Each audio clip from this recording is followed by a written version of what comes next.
एकजना फुच्चेले गुलेलीले अन्धाधुन्द ढुङ्गा हान्न थाल्छ, जसको कारणले गर्दाखेरि एउटा ढुङ्गा चाहिँ सुतिरहेको एउटा बाघको नाकमा लाग्छ र बाघको नाकमा ढुङ्गा पर्ने बित्तिकै बाघ चाहिँ रिसाएर गजरन थाल्छ र नजिकै भएको अर्को बाघसँग ऊ रिसले झगडा गर्न थाल्छ र परबाट चाहिँ यो दृश्य त्यो बालकले देखिरहेको हुन्छ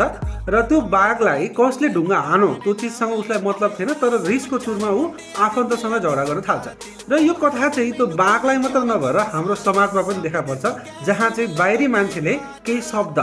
भनिदिन्छन्, केही नराम्रो चिज भनिदिन्छन्, नराम्रो चिज लगाइदिन्छन्, जसको कारणले गर्दाखेरि चाहिँ हामी एक आपसमा रिसले झगडा गर्न थाल्छौँ र रिसको सुरुमा हामीलाई त्यो झगडा लगाइदिने मान्छे अथवा त्यो कुरा लगाइदिने मान्छे को हो, कसले फाइदा लिँदैछ त्यो चिजमा थाहा हुँदैन, जसको कारणले गर्दाखेरि चाहिँ पति पत्नी बिच झगडा हुन्छ, आफन्त बिच झगडा हुन्छ, दाजुभाइसँग झगडा हुन्छ र त्यो बाहिरी मान्छेलाई नदेखिकनै